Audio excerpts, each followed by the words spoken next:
जी, बिस्मिल्लाह। Sir, हम consciousness की बात कर रहे हैं।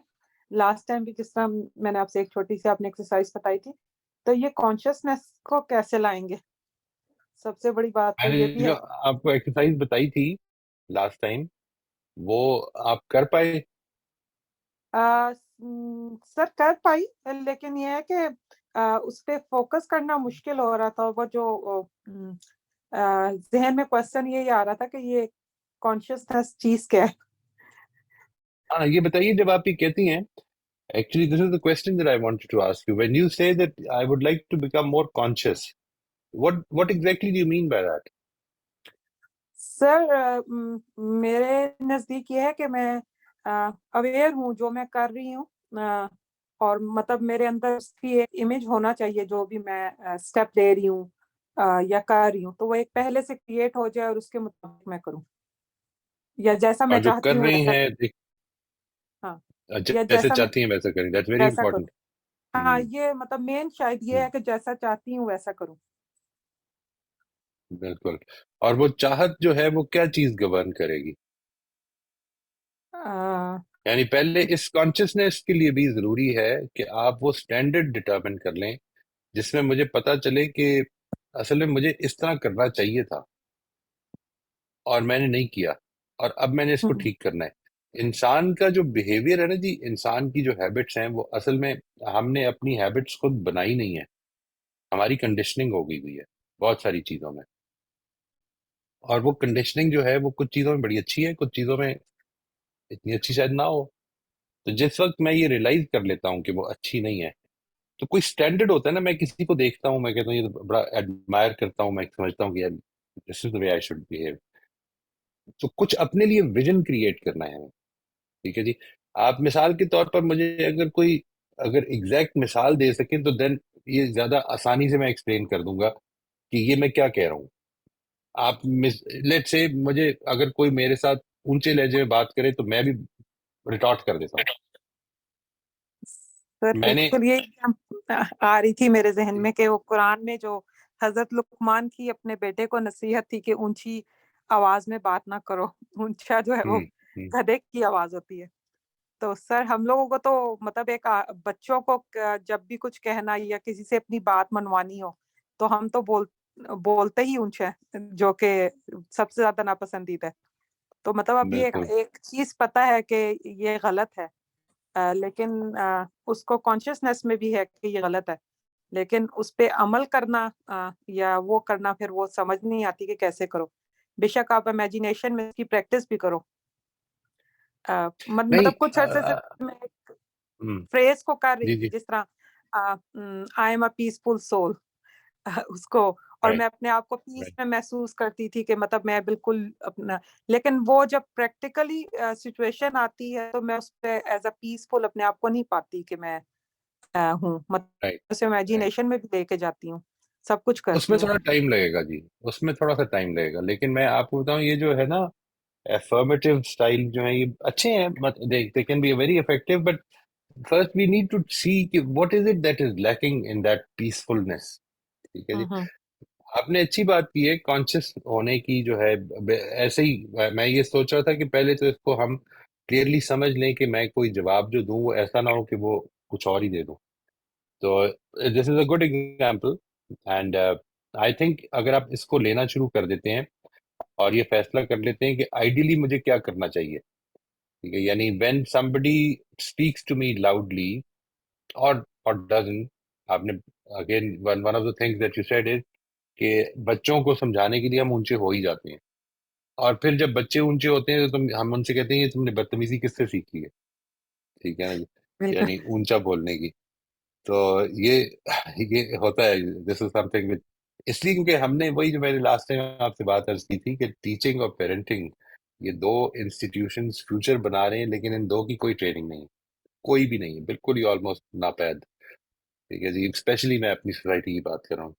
तो we need to become more conscious, it means that let's start from, अगर तो मसला आपने पॉइंट आउट किया हुआ है, तो उधर से शुरू करेंगे। ठीक है जी, मैं इस चीज को ठीक करना चाहता हूँ, और अब मैंने जो आपको लास्ट टाइम एक्सरसाइज बताई थी, you have to start doing it. और फिर जो आपको एक्सरसाइज समझ में आ गई थी? Sir I think imagination imagination से आप, अगर आप नहीं कर रहे, देखिए इमेजिनेशन आपका एक्सपीरियंस है, इसको ज़हन में रखिएगा। हम्म। ठीक है, आपके दिमाग के लिए रियलिटी में और इमेजिनेशन में फर्क नहीं है, एक्चुअली नहीं है। ठीक है जी, आप इसको एक्सपीरियंस करना चाहेंगे, मैं अभी करा के दिखाऊं आपको। जी सर, करा के दिखाएं, क्योंकि मैं थोड़ी फैंटेसी ओके, में रहने वाली नहीं हूँ। क्योंकि नहीं मेरे नहीं लिए फैंटेसी नहीं इमेजिनेशन नहीं में, सर नहीं मेरे नहीं लिए फैंटेसी और वंडरफुल। मुझे ना इमेजिनेशन में जाना बड़ा मुश्किल लगता है। राइट राइट, नहीं देखें, ये इमेजिनेशन में जाना मुश्किल नहीं लगता आपको, इस नौयत की इमेजिनेशन मुश्किल लगती है। वरना आपने कभी ये गौर किया है कि आप कई दफा अनचाहे हुए किसी चीज को सोच रहे हैं और रोक नहीं पा रहे? Have you ever experience that? मैं किसी चीज से खौफ पैदा हो गया है, किसी चीज, कोई वरी है कल की, कल आएगी देखी जाएगी, नहीं मैं रोक ही नहीं पा रही अपने आप को। ये कभी, have you ever felt that? जी हाँ, कभी कभी होता है। हो जाता है ना जी, ये असल में इमेजिनेशन ही तो है। आप उसको उसको इमेजिन कर रहे हैं कि क्या होगा, और बार बार सोच रहे हैं कि वो ये करेगा तो क्या होगा, यू नो। तो असल में what you are saying is कि मैं कॉन्शियसली अपने आप को इमेजिनेशन पे ला नहीं रही। नहीं, हाँ। हम इसको ले आएंगे, ले आएंगे, लेकिन ये इस तरह से है कि it it needs some effort. अगर आप चाहें तो इसका तजुर्बा ये करें, थोड़ी देर के लिए आंखें बंद करें और जो मैं बोलता जाऊंगा, just keep thinking that you doing it. ठीक है, nothing nothing fancy, okay, there is no fantasy here, कोई मैं आपको आसमान पे नहीं लेके जाऊंगा। आप अपने घर में एंटर हो रहे हैं, ठीक है, just imagine that you have this की इन योर हैंड, आपका दरवाजा है, आपने दरवाजे में चाबी लगाई है, दरवाजे की चाबी खोली है, दरवाजा खोल के आप एंटर हुए, and you move towards your kitchen और wherever your refrigerator is. यहाँ पर पहुंच के आपने फ्रिज को खोला है, और खोलने के बाद उसके दरवाजे की साइड पर देखें, बोतलें पड़ी हुई हैं, और there is, the fridge is all full almost. इधर साइड पे एक रैक में देयर इज अ लेमन, इसको उठाएं, और उठाने के बाद इसको सूंघें, you just smell it, feel it in your hand, उसकी ग्रेनी स्किन को फील करें थोड़ा सा। ठीक है, now cut it in half, and now put half of it with your lip and squeeze it. Now you can open your eyes. You thinking, did you feel your mouth watering? अगर आपने ये किया है ना मेरे साथ, और if you know what a lemon is and you have tasted it, it is not possible that you don't, अगर आप उसके साथ साथ चल रहे हैं। ठीक है जी, why did this happen? अगर जिसके साथ ये एक्सपीरियंस हुआ है, ये क्यों होगा? सर मुझे तो नहीं हुआ। मतलब आपने किया है जो मैंने कहा आपको? जी जी, मैंने किया है। मतलब यू वो, यू kept doing it? आपको हाँ नींबू ना पसंद तो नहीं है? नहीं नहीं, वो तो मैं रोज पीती हूँ सुबह। अच्छा, ठीक है, तो इसकी इसकी इसका मतलब है कि देर इज समथिंग, जो कि आपकी बात जो आपने पहले फरमाई थी कि वो इमेजिनेशन पूरी नहीं हो पा रही, नहीं। इसलिए कि जैसे ही वो आप उसको करते रहेंगे ना, करते रहेंगे कि मैंने ये इमेजिन करना है, मैं, यानी इमेजिनेशन कोई फैंटेसी की नहीं करनी, उस हकीकत की करनी है जिसको आप बदलना चाह रहे हैं, सिर्फ उस हकीकत की। यानी आप इसको सिर्फ 5 डेज अपने आप को फोर्स करके ट्राई कर लें। हाँ हाँ, हम अगले 7 दिन के बाद मिलेंगे ना इंशाल्लाह, तो ठीक है। आप थोड़ा सा मुझे फीडबैक देंगे इस पे, कि ये बताइए कि आप, अब जबकि पिछली दफा ऊंचा बोली, अभी क्या होता है कि आप ऊंचा बोलेंगी और आपको आफ्टर द इवेंट ये ख्याल आएगा कि ओहो ये मैंने फिर ऊंचा बोल दिया। ऐसा होगा, लेकिन वो आफ्टर द इवेंट भी कम होना शुरू हो जाएगा, यानी वो वक्फा कम होना शुरू हो जाएगा। ठीक है जी, आपको ड्यूरिंग द इवेंट आना शुरू हो जाएगा, रुका हम्म। नहीं जाएगा कई दफा, और कई दफा आपको बिफोर द इवेंट भी आएगा, और कई दफा फिर भी नहीं रुका जाएगा। ये इसकी कुछ स्टेजेस हैं, इसको पहले तो ये समझ लें। आपने अभी शुरू में कहा था कि मैं कॉन्शियस भी हूं, देखें, कॉन्शियस होने का मतलब ये नहीं है कि मुझे मालूम है कि ये नहीं करना। कॉन्शियस होने का मतलब है कि इन द मोमेंट मैं कॉन्शियस हूं या नहीं हूं। हम्म। ठीक है जी, इन द मोमेंट में कई दफा कॉन्शियस नहीं रहता, ये मसला हो जाता है। यानी there are three different minds that we are dealing with. One mind is which tells you what is the right thing to do. For instance, that mind which says don't talk loudly, इसको मैं for lack of better term थोड़ी देर के लिए समझ लें कि ये असल में डायरेक्टर है जो बता रहा है कि क्या ठीक है क्या गलत है। ठीक है जी, इससे नीचे आ जाएं। इसका एक एक वो है जिसको आप कहते हैं, वेट, ऑब्जर्वर है। ऑब्जर्वर जो ये ऑब्जर्व कर रहा है कि जो वो कर रहा है वो ठीक कर रहा है या नहीं कर रहा है। ये भी मैं आपको एक तजर्बा कराऊंगा इंशाल्लाह अगर हम उधर पहुंचेंगे। तो I will take you through this experience कि ये असल में हम किस तरह से इसको डिवाइड कर रहे हैं। और एक तीसरी चीज ये जो वो जो हकीकत में कर रहा है काम। ठीक है जी, असल में जो कॉन्शियसनेस है, जो ऑब्जर्वर है, वो इन द मोमेंट अगर जाग नहीं रहा होगा तो आपको पता नहीं चलेगा कि आपने क्या किया। आपको ये मालूम है ठीक क्या है, ये मालूम है, लेकिन उस in the heat of that moment आप वो कर बैठते हैं और आप फिर बाद में रियलाइज करते हैं कि ओहो ये फिर हो गया। ये जो रियलाइजेशन है ना जी, ये इन द मोमेंट हो, इसको कॉन्शियसनेस कहेंगे। फर्क समझ में आ गया आपको? इल्म होना कॉन्शियसनेस नहीं है। डू यू जी, अंडरस्टैंड जी व्हाट आई एम सेइंग? जी, जी, जी, आगे समझ। थैंक यू ठीक सर। है, या इन द आपके मोमेंट। पास इल्म है, इल्म है, इन द मोमेंट आपको रियलाइज हो गया कि वो आ रहा है। अच्छा, ये ऐसा नहीं होगा, कभी भी नहीं होगा। देखें इसमें कितनी चीजें इन्वॉल्व हैं। It is not going to be like that कि आपको अचानक ऊंची आवाज में बोलने लग पड़ेंगे। असल में उससे पहले कुछ फीलिंग्स जनरेट करेंगी। अगर मैं फीलिंग्स के बारे में अवेयर हूं तो ये है कॉन्शियसनेस कि मैं उस तरफ जा रहा हूं। ठीक है जी, I am moving towards that.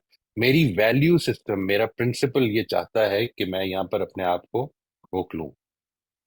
मेरी ख्वाहिश ये है मुंह तोड़ दूं। ठीक है, मैंने क्या करना है? Is it going to be that I will do what I wish और what my principle requires me to do? ये है जिधर कॉन्शियंस जो है वो जिंदा होनी शुरू हो जाती है फिर। ठीक सर। Thank you. इसकी इंशाल्लाह करेंगे जी। जी। जी राफिया साहिबा। अस्सलाम वालेकुम। वालेकुम अस्सलाम। अ, आप परसेप्शन की बात कर रहे थे। What happens when the person speaking has a certain perception and the listener has a different perception? फिर उसमें उसमें क्या किस तरीके से हैंडल किया जाता है? नहीं किया जाएगा जी, सवाल किया जाएगा, पता चलेगा कि ये देखो मैंने जो कहा था उसका ये मतलब नहीं था, बता दिया जाएगा। और अगर इसलिए मैं तो अपनी जो सेशंस होते हैं, ये जो यहाँ पर हो रहे हैं, ये बेसिकली इंट्रोडक्शन हैं। These are not really workshops. This is like introducing you to these concepts of creating a vision for ourselves, or becoming more conscious of our emotions, और तो मैं ये ऑलमोस्ट एक मोनोलॉग हो जाता है फिर इसके नतीजे में। But if we conduct a workshop, तो फिर उसके नतीजे में तो फिर मैं मेरा ये एफर्ट होती है कि लोगों की अंडरस्टैंडिंग, जो मैंने एक चीज शेयर की है, वो जब तक मेरे सामने नहीं आएगी कि लोगों की अंडरस्टैंडिंग क्या है, तो मैं कुछ बोलता रहूंगा, वो कुछ बोलते रहेंगे, या वो कुछ सीखते रहेंगे। यही पिछले हफ्ते बात हो रही थी ना जी, that we need to conduct sessions जिधर लर्निंग इम्पैक्ट हो। और लर्निंग असल में मेरे से नहीं इम्पैक्ट होगी, वो आपकी परसेप्शन जो कुछ भी होगी एज अ लिसनर, असल में आपकी लर्निंग वही होगी। And that can be absolutely different from mine, and I can not do anything about it unless you share it with me, Right. Because I don't know what that is. I can give you, an idea. You might take it in a very different way from what I gave you, and ultimately you might feel that I gave you a good or a bad advice. अगरचे वो बिल्कुल ही और थी।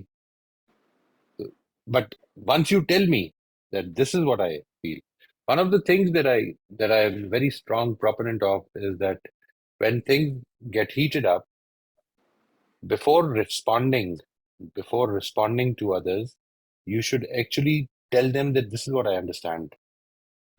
क्या यही कह रहे हैं? And then give them all the benefit of the doubt. अगर वो कहते हैं कि नहीं मैं ये नहीं कह रहा, तो क्या ठीक है, मुझे फिर से बताएं फिर क्या करें, और 10 दफा पूछना पड़े, लेकिन जब तक कि आप उनकी बात समझ ना लें उसको रिस्पॉन्ड ना करें। तो परसेप्शन का तो कोई और बदल नहीं है सिवाय इसके कि हम एक दूसरे के साथ शेयर करें और उसके नतीजे में सामने आए बात की क्या है।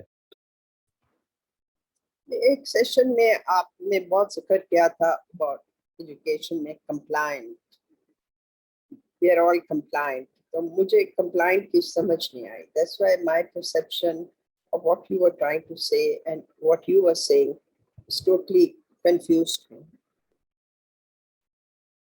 मैंने ये जो कल शाम का सेशन था उसकी बात कर रहे हैं। जी,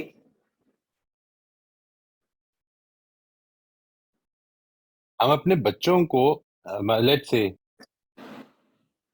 what do you want your children to be, what do you think a good child should be? well, he क्या should be क्वालिटीज होनी चाहिए बच्चों में?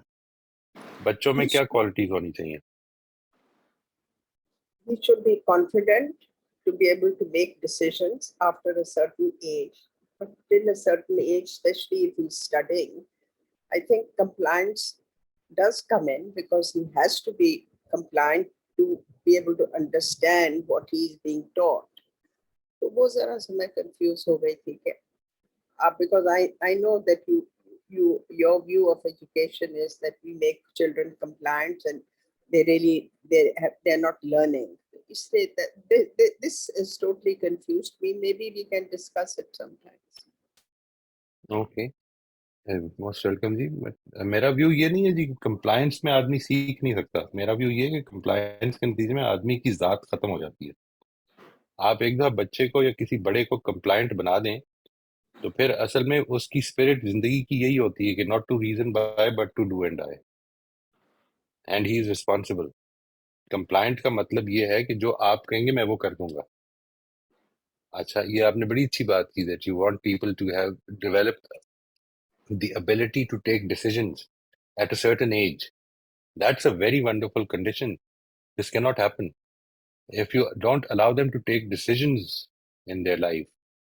Obviously they're not going to decide about the economic policies of the state, but they have to decide about, for instance, a child can decide about what dress he wants to wear. Wrong, maybe you feel आपने उसको choice दे दी है, ये पहनना है ये पहनना है। अच्छा, ये उसकी उसका डिसीजन है। यहाँ से वो डिसीजन मेकिंग सीख रहा है, अब कर रहा है वो। कल को उसको हो सकता है ख्याल है कि नहीं मैंने गलत चूज किया था। ये रिफ्लेक्शन उसको अच्छा डिसीजन मेकर बनाती है। डिसीजन मेकिंग एक एज पे नहीं सिखाई जा सकती।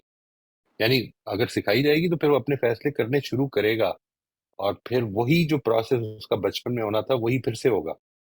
It's a process. Decision making is not a skill that you learn by reading, it is something that you learn by doing. So when we say that a child should be compliant, and this is the general mood, I would say, of the society, where we all believe, आप कभी सोचें जरा थोड़ी देर के लिए, आप जहाज में बैठे हैं, आपके पीछे एक साहब कहते हैं निकलते हुए कि आपका बच्चा बहुत अच्छा है जी, your child is wonderful, what a child. ठीक है, तो आपकी क्या इमेजिनेशन बनी कि वो किस चीज की तारीफ कर रहा होगा? मेरी इमेजिनेशन आमतौर पर ये बनती है कि वो ये कह रहा होगा कि आपका बच्चा बच्चों की तरह बिहेव ही नहीं करता। Your child is so quite, so nice, he always sitting, जिस तरह आपने चाहा उस तरह बैठ के। तो ये असल में ये बच्चे की नेचर है, ये कि उसको असल में कुछ करना है, उसको कुछ एक्टिविटीज चाहिए, वो सब कुछ करेगा। ये उसकी उसकी डेवलपमेंट का हिस्सा है। उसने गलतियां भी करनी है। जब हम उनको कंप्लायंट बनाते हैं तो असल में हम उनसे डिसीजन मेकिंग लेते हैं। अभी आसान नहीं है वापस पैदा करना। ये जो कॉन्फिडेंस और कंप्लायंस दोनों इकट्ठे चलने मुश्किल है जी।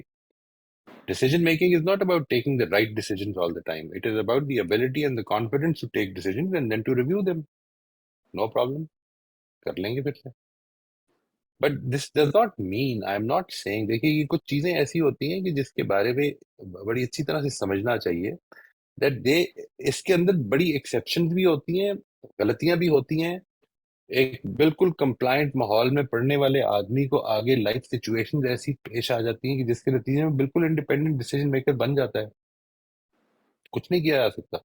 जनरली क्या होता है, मैं जनरली आपको बताता हूँ क्या होता है। कंप्लायंट बच्चे जो हैं वो अपने ग्रुप्स में, अगर उनके ग्रुप्स अच्छे ना हो तो वो उन ग्रुप्स की नॉर्म्स इख्तियार कर लेते हैं, क्योंकि कंप्लायंस का जो सोर्स है वो अब चेंज हो चुका होता है। हम बचपन में माँ बाप के, फिर उसके बाद टीचर्स के, और उसके बाद अपने पीयर ग्रुप्स के कंप्लायंट होते हैं। We try to adhere to the norms of others. आप अपने बारे में देखिए गौर करके कि ऐसा नहीं हुआ। जो चीजें आपको कई दफा ये फील होता है कि ये ठीक तो नहीं है, लेकिन चलें इस वक्त सब कर रहे हैं तो मैं भी कर लेता हूँ, ये नहीं होता।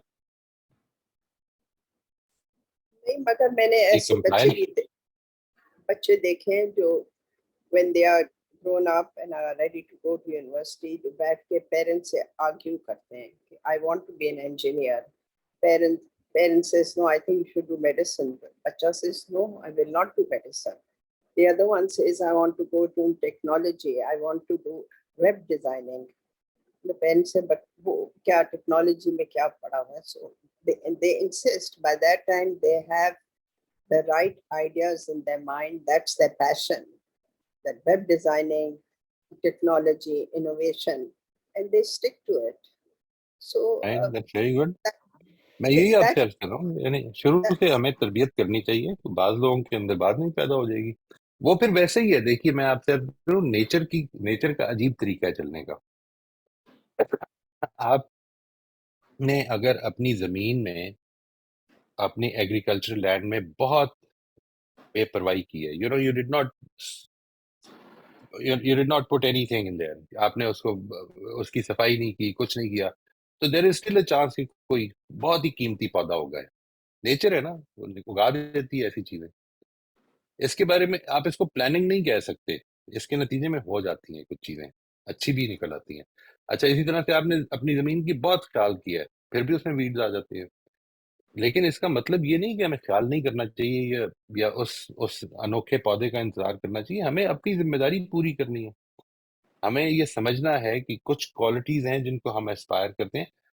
देखिए बड़ी सीधी सी बात है जी, कंप्लायंस बड़ों को फायदा पहुंचाती है, बच्चों को नहीं पहुंचाती। ये हमारा ख्याल है सिर्फ। यानी बच्चों के अंदर, बच्चे क्या क्या फायदा पहुंचाएगी, ये ज्यादा से ज्यादा ये फायदा होगा बच्चे को कि वो बच्चे से उसने एक गलती करनी थी, गिर जाना था, थोड़ा सा चोट लग जानी थी, तो वो नहीं लगेगी। जरूर बचाएं उसमें, तो उसको पकड़ ले। इसमें कंप्लाइंट बनाने की जरूरत नहीं है। कंप्लाइंट का मतलब है कि मैं कहूंगा तो बैठ जाएगा, मैं कहूंगा तो खड़ा हो जाएगा। जी इससे मैं इससे समझ आगे गई। चलेगी बात, इससे आगे चलेगी। बड़ा जब हो जाएगा बच्चा, तो उसके बाद वो कुछ फैसले करेगा। अब वो क्यों कर रहा है ये फैसले, ये तो अंदर का मोटिव है ना, मैं नहीं जानता। वो पैशन भी हो सकता है, या वो अब कंप्लायंस का जरिया चेंज हो चुका हुआ है, ये भी हो सकता है।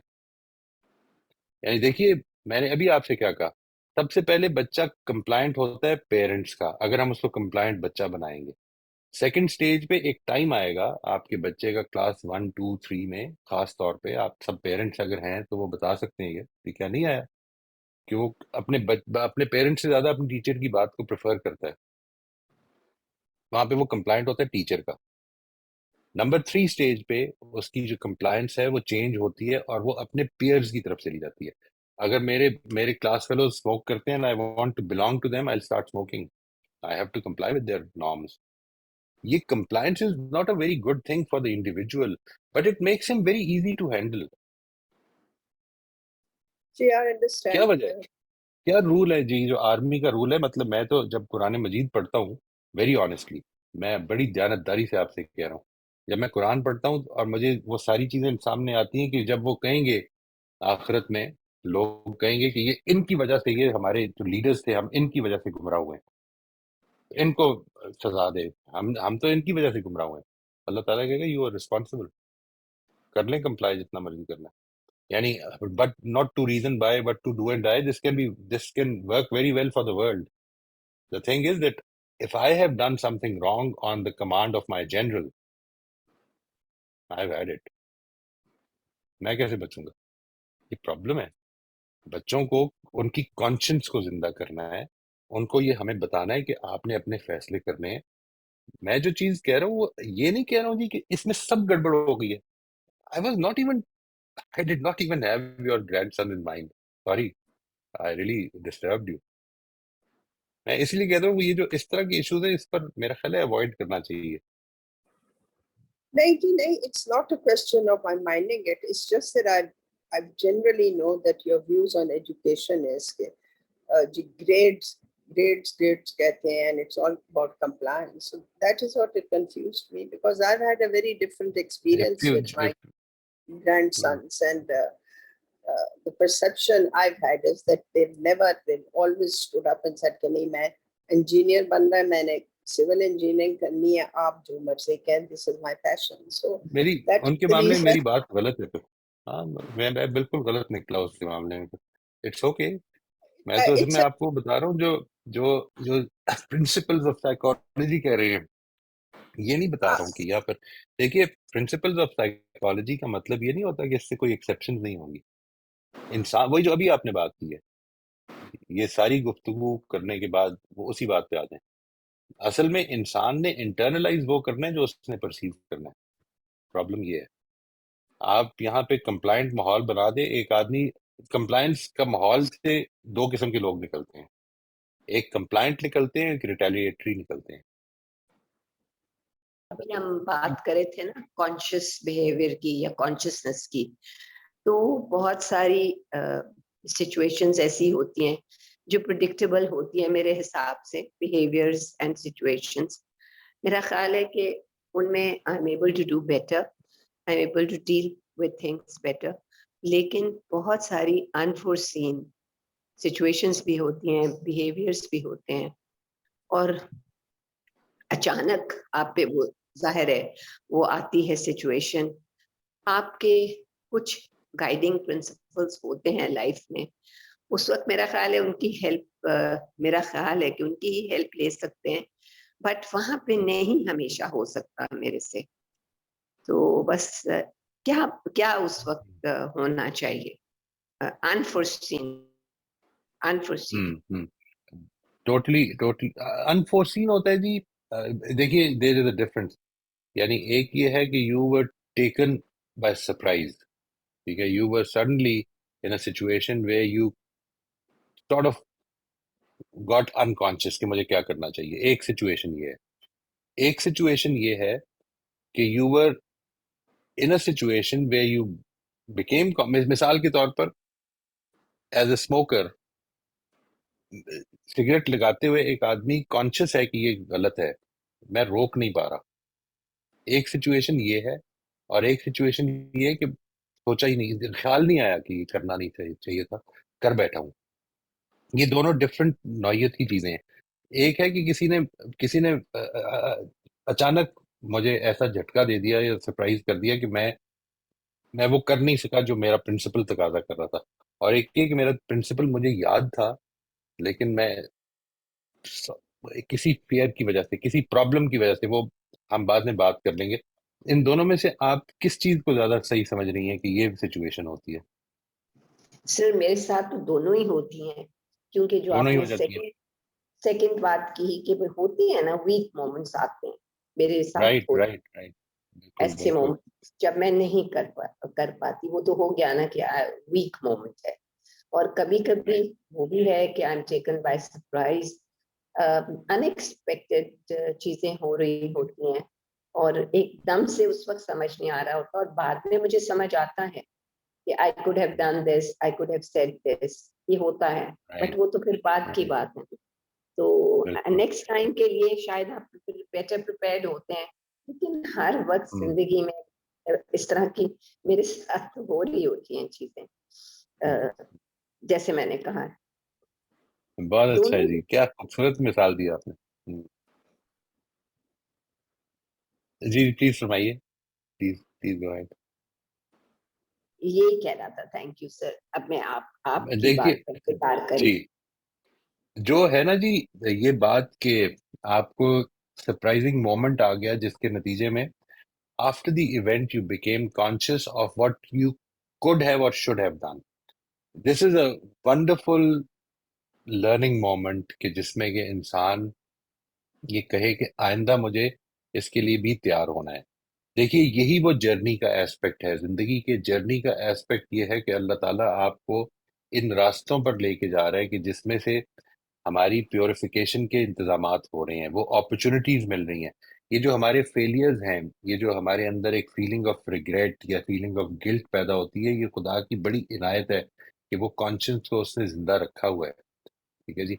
और उसके नतीजे में now I have a chance कि ये जो मेरे से गलती हुई है, let me take lesson from that. Don't fret over it, don't ruminate over it, just see that this is the time that I became unconscious of it. इसमें एक जो प्रिंसिपल हम कर सकते हैं वो ये कि जनरली अपनी फीलिंग्स के बारे में अवेयर होने का एक रवैया पैदा कर लें, बिकॉज ये जो कुछ भी होता है, यानी it it actually what happens is that आपकी एक सिचुएशन के बारे में, चाहे वो सरप्राइज ही क्यों ना हो, उस वो सिचुएशन आपके अंदर कुछ फीलिंग्स डेवलप करती है। अगर मैं उससे कॉन्शियस रहूंगा ना, तो उसके नतीजे में मुझे ज्यादा जगहों पर मालूम होना शुरू हो जाएगा। ये जो इमोशनल इंटेलिजेंस का आपने वर्ड सुना होगा, ये इमोशनल इंटेलिजेंस असल में ये चीज है जी। यानी उसके उसके कुछ अज्जा है, मैं आपसे बताता हूँ। फीलिंग असल में नेचुरल है, फीलिंग को सप्रेस नहीं करना चाहिए। ठीक है, सप्रेस नहीं करना चाहिए का मतलब ये नहीं कि फीलिंग को फेंक देना चाहिए, मतलब दूसरे के मुंह पे डाल देनी चाहिए जो गुस्सा चढ़ा। That is not what it means. It means that take lesson from feeling. यानी मुझे उसका लेसन चाहिए। मेरे अंदर अगर गुस्सा डेवलप हो रहा है, तो इसका मतलब है कि मैं इस सिचुएशन को कुछ ऐसे परसीव कर रहा हूँ कि मुझे लग रहा है मेरी बाउंड्रीज तोड़ी जा रही हैं। उस परसेप्शन को मैं ठीक कर सकता हूँ, या बाकी तोड़ी जा रही हैं। मेरे को मेंटल मॉडल्स तो नहीं देर में आ। ये सारी एक एक्सरसाइज है जो हम करते हैं फिर उसमें। लेकिन अगर आप इससे अवेयर हो जाएं, और इसके अवेयर होने के बहुत टाइम नहीं लगता, you can simply, there are दो स्टेप्स हैं जी। एक फीलिंग का सेट है, वो मैं अगर आप चाहेंगे तो आपके साथ शेयर कर दूंगा। जाहिर है, हमारी एक तो फीलिंग्स की वोकैबुलरी बहुत कम है। मैं लोगों से जब बात करता हूँ तो लोग कहते हैं मुझे, यानी गुस्सा चढ़ जाता है। वो गुस्से की क्या वजह होती है, generally we don't understand that.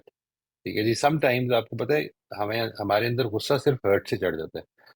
Feeling hurt, badly hurt, and not being appreciated, not being heard, इससे गुस्सा चढ़ जाता है। ठीक है? और वो निकलता गुस्से के तौर पर, और अगला ये कह रहा होता है कि तुम गुस्से में क्यों हो, और मैं असल में हर्ट होता हूँ। ठीक है जी। So to be able to understand कि ये मैं इस जगह पे खड़ा हूँ, और इस वक्त मेरी फीलिंग ये है कि कुछ फ्रस्ट्रेशन डेवलप हो रही है, या इस वक्त फीलिंग ये है कि मेरा जो प्लान था वो टूट रहा है, जो मैं चाह रहा था इस वक्त करना, वो इस सरप्राइज की वजह से टूट रहा है। ये आपके अंदर कुछ फीलिंग्स डेवलप करेगा। इससे awareness can be a very good way, but that will take a little time. उसके लिए एक मेथड है, वो मैं आपसे शेयर कर देता हूँ। एक छोटा सा बिल्कुल एक्सरसाइज है। आप ऐसे करें कि, वैसे तो कुछ एप्स भी मिलती हैं इसके बारे में, लेकिन you can simply put in an alarm for every hour. ठीक है जी, एवरी वेकिंग आवर। एंड एक मैं आपको वो प्लूचिक चार्ट होता है, प्लूचिक, PLUTCHIK, वो it is a feeling chart. उसमें एक सेट ऑफ फीलिंग्स उसने दी हुई है, वैसे तो उससे बहुत ज्यादा है, लेकिन वो set of feelings is a good chart to begin with. उन फीलिंग्स को समझ लें सबसे पहले, ये फीलिंग, और ये थोड़ा सा एसोसिएट कर ले कि ये कब होती है। ये सारी फीलिंग्स वो हैं जो आपने एक्सपीरियंस की हुई हैं, कभी इधर कभी उधर। जब वो होती हैं, तो उसकी वजह क्या होती है, इस तरफ थोड़ा सा तवज्जो दे दें, नंबर वन।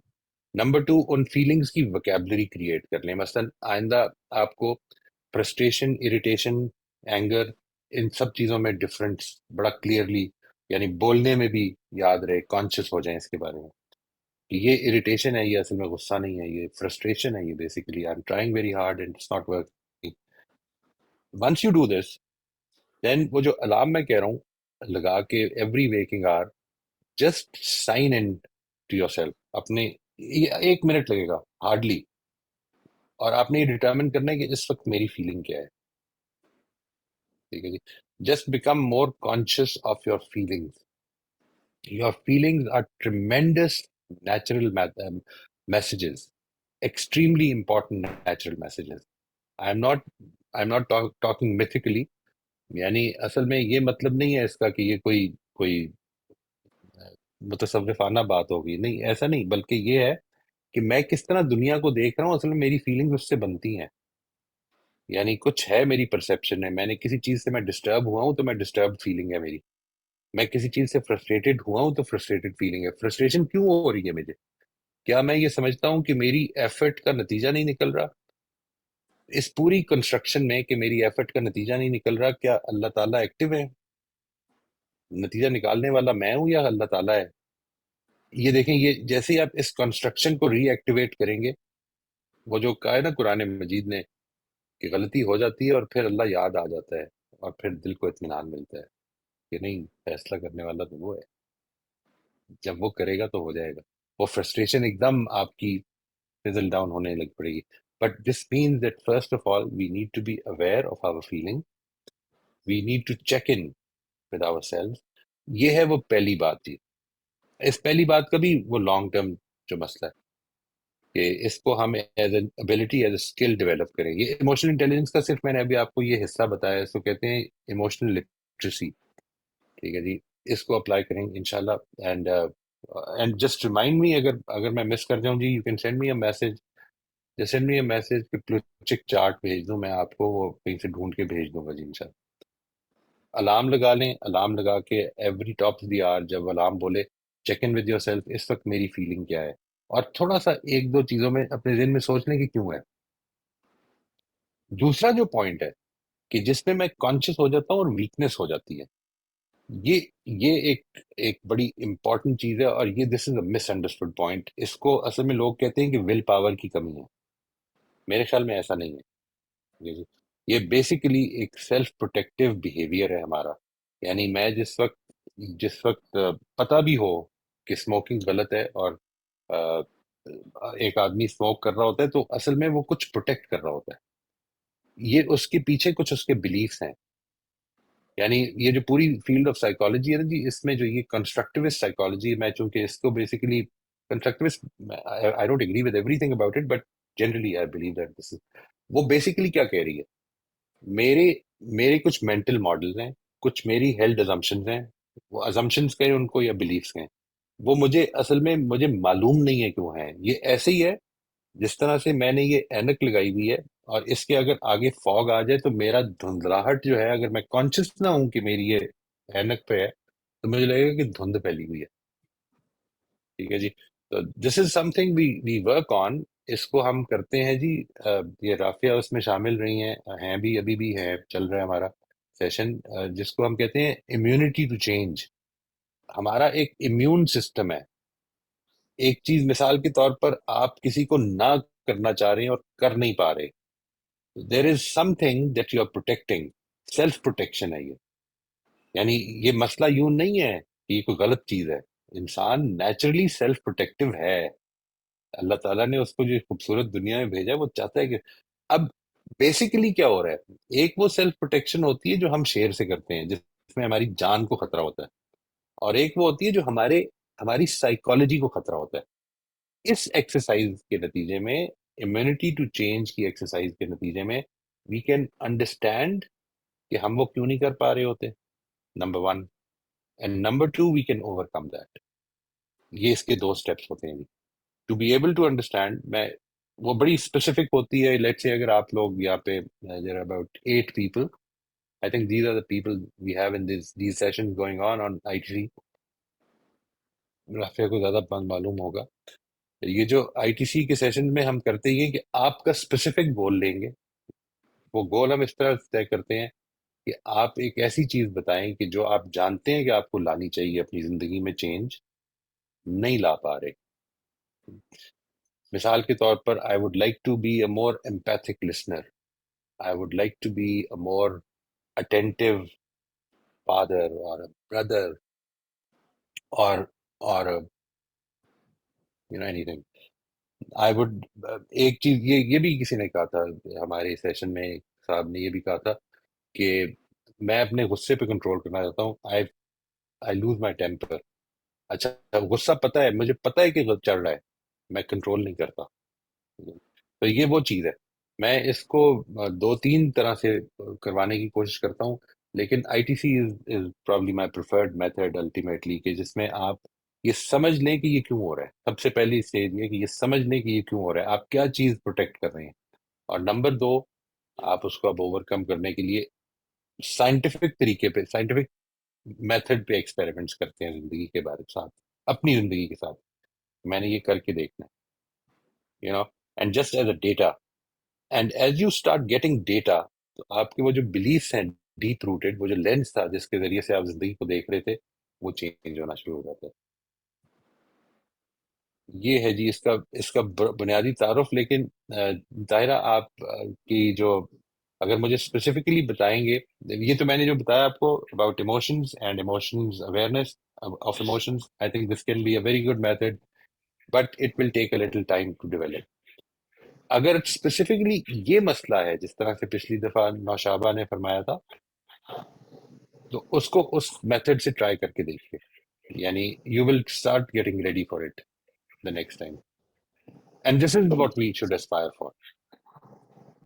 जी जी सर, बहुत सही बातें आपकी मुझे समझ आई हैं। Thank you very much. आपने जो कोई चार्ट मेंशन किया था, अगर वो आप भिजवा डू चेक, सकें, आई विल बी ग्रेटफुल। और बिल्कुल जी।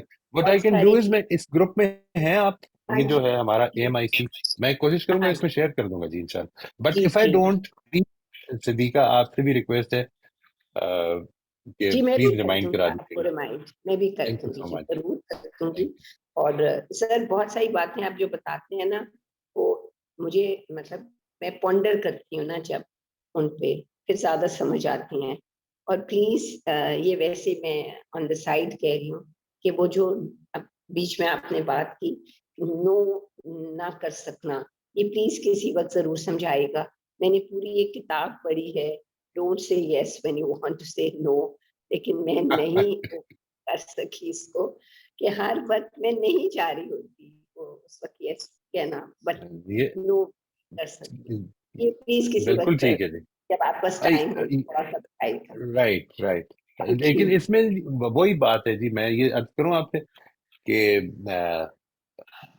ये बात आपने बिल्कुल सही जगह से आगाज की थी अपनी बात, अपने प्रिंसिपल्स, वो नो जो आपका होना चाहिए वो प्रिंसिपल बेस्ड है, and you are fully convinced that this is what is required of you, और फिर नहीं हो पा रहा। मेरी डोमेन में, क्योंकि मैं वो खास तौर पे जो बात करता हूँ, वैसे तो मैं ये कहता हूँ कि इसमें ITC में आप अपने कोई भी बिजनेस ऑब्जेक्टिव भी ले आए, कोई फर्क नहीं पड़ता, because it is something that you want change in your self, your behaviour. लेकिन ये कि मेरी डोमेन में ये इंपॉर्टेंट नो हो जाएगा जिधर मेरा प्रिंसिपल टूट जाएगा अगर यस कहूंगा तो उधर से शुरू करें, और वो बड़ा स्ट्रांग होता है। Once you start saying that, आहिस्ता आहिस्ता इधर आसान हो जाएगा। बट वहां पर अगर प्रॉब्लम हो रही है तो फिर ITC is the important thing. ITC means immunity to change. We have a, जिस तरह हमारा एक बायोलॉजिकल इम्यून सिस्टम है ना जी, जी यानी जिसमें कि अगर कोई वायरस आ जाए और अटैक करे तो वो सारा बायोलॉजिकल इम्यून सिस्टम उसके खिलाफ अटैक करता है, जी बिल्कुल ऐसे ही there is an immune system, हमारा साइकोलॉजिकल इम्यून सिस्टम, जो कि हमारी जो बनी हुई आइडेंटिटी है, ये हमारा सेल्फ कॉन्सेप्ट होता है।